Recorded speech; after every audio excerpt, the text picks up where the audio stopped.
Hi, I'm Adam Craver. I am Principal Software Engineer and Head of Research for Survios. Yeah, so we're very happy to announce that version 0.6 offers official Oculus Touch support now. Now we have systems that are designed around the Oculus Touch and the Oculus Rift, very specifically cater to the Oculus players. One of the first things that you'll see playing in the Oculus Rift, we have what are called turn indicators. So turn indicators are used because generally the standard Oculus Rift setup is two forward-facing cameras. And additionally, to deal with that aspect of you can't turn around full 360 with the traditional Oculus Rift setup, we added what we call a quick turn. So using the X button and the A buttons on the Oculus Touch controllers, you can very quickly do a 90-degree turn. So one of the great things about the Oculus Touch controller is that they have what they call hand presence. And the buttons have basically capacitive touch sensors on them. So we know when your finger is on the trigger. We know when your finger is on the thumbstick and when your finger is on the face buttons. And we use that, for example, for doing the teleshift. Rather than having to click the stick down to bring up the teleshift, you simply put your thumb on it and you'll see the teleshift indicator come up. So one of the most challenging aspects is basically the difference in the ergonomics between the Vive controllers and the Oculus Touch controllers. With the Vive controller, the controller may be at an angle like this, and so we have to have a very specific offset so the gun stays in the right place in your hand. With the Oculus Touch, it may be facing perfectly forward and you want a gun that feels good in your hand. So we actually built a whole series of tools to allow us to go in and basically overlay our weapons and our hands with the controller and get a very high fidelity, very clean setup of how that mapping works. With the 0.6 update, we've completely revamped how we're driving player animations. Basically taking the information from the controllers and the head mount and then generates a pose that is as close to the human being as we can achieve. It's designed to have very fluid and very fast response. So you can wave, you can dance, you can do all sorts of things, and it's very immediate. And a big part of this is VR is a very social space, and we want to make sure that you can see as much of the other person in that character as possible. My name is Chris Donnelly. I'm a producer on Raw Data. With V0.6, we're releasing on Oculus Home, but along with that, we're also releasing our first cross-platform application. Because VR is still such a small community, it was very important to us to make sure that we maximized as many people in our pool of players as we could. So we didn't want to pick Vive or Oculus one over the other. We wanted to support both and bring those players together. So with this update, we allow Oculus Home users and Vive Steam users to play together.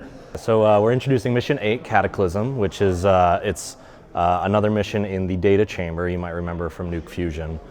This time, players are going in trying to steal technology in order to get to the very heart of what's going on in Eden Corp. And each level has a layout that's randomly generated. So while not procedural itself, you're going to find a new layout every time you play through the map. Cataclysm, I would say, is definitely one of our most difficult missions. It occurs very late in the game, so you're expected to have most everything unlocked for whatever character you're playing.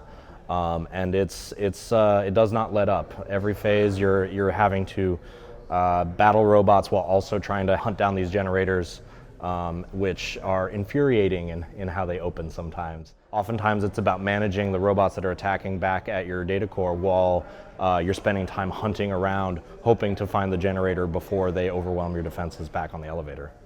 So Saija's had a complete overhaul to her character. When we started out with her, we always wanted to do kind of this cool cybernetic, telekinetic ninja character that could throw her katana and also manipulate enemies with telekinesis. And we had telekinesis originally when we launched with it, but it never felt super effective, and we didn't see players using it quite very much. So we wanted to take another pass at it and see if we could make it better. It turned out to be telekinesis may be one of the most complicated features we've taken on in Raw Data, because being able to physically lift up an enemy and move him around and put him back down or hit other enemies with him actually turned into a huge task. But it's one that we were really dedicated to making sure we got right. So telekinesis on its own, huge refactor. Then beyond that, we also knew that we wanted to add another ultimate ability to hers. Levitation Smash always felt like not quite the ultimate. The Bishop's got his time warp, the whole world slows down. Levitation Smash felt very, very contained. So her Shadow Slash ability lets her unleash just an unending torrent of these blade beams that shoot out from the katana, which gives her a ranged option, especially when dealing with drones that she doesn't normally have. And also just it feels badass to be able to swing your sword and see blade beams shooting out.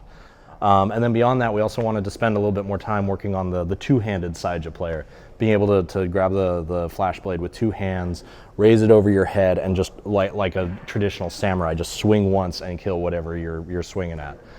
So the focal strike, especially against heavy bots or mega bots, is a hugely powerful move. So with this update, we're releasing Boss and his complete loadout of abilities.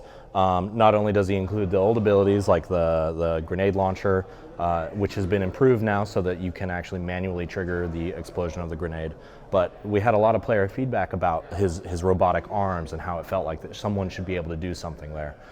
So his Iron Fist punch allows him to charge up a punch by raising and clenching your hand close to your face until it charges up with fire, at which point you can punch an enemy nearby for incredible damage. Beyond that, we introduced his new ultimate, which is the Fury mode, which allows him to instantly charge up both his fists into an iron punch and just wail on enemies.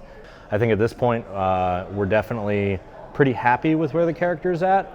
But there's always room to make small changes. Definitely balance and tuning are going to continue to be major focuses for our designers all the way through the end of the product. Raw Data has been an incredible ride and continues to be, and we just want to continue making a great game for you. So please keep the bug reports, please keep the feedback coming. We still got plenty more to make for Raw Data. Thanks a lot.